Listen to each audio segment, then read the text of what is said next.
చిరంజీవి గారు పవన్ కళ్యాణ్ గారు రెండు తెలుగు రాష్ట్రాల్లో తప్ప బయట రాష్ట్రంలో ఎవడు గుర్తుపట్టాడు.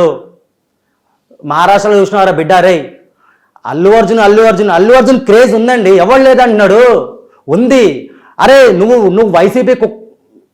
వైసీపీ నాయకుడు అని తెలుసు మాకు, నేను ఆపుకున్నాను ఎందుకంటే మా నాయకుడికి రెస్పెక్ట్ ఇచ్చి. నువ్వు వైసీపీ వాడు అనేది తెలుసు, నువ్వు అల్లు అర్జున్ ఫ్యాన్స్ మధ్యన మెగా ఫ్యామిలీ మధ్యన గొడవలు పెడుతున్నావని తెలుసు.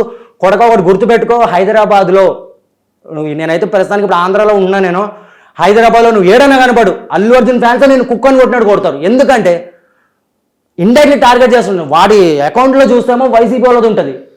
ఇప్పుడు నిజమైన అల్లు అర్జున్ ఫ్యాన్స్ ఎవ్వరూ మెగా హీరోలను ట్రోల్ చేయరు, మేమంతా ఒకటే. అయినా కూడా మెగా ఫ్యామిలీ అంటే అల్లు అర్జున్, పవన్ కళ్యాణ్, చిరంజీవి, నాగబాబు, వరుణ్ తేజ్, వైష్ణవ్ తేజ్, పంజాబ్, ఈ మొత్తం అందరూ ఒకటే మేము. మరి మెగా అంతా ఒకటైనప్పుడు పవన్ కళ్యాణ్ గారు రీసెంట్ గా జరిగిన ఎలక్షన్స్ లో కనుక ఉంటే ఈ అల్లు అర్జున్ గారు వెళ్ళి వేరే పార్టీ ఆ పర్సన్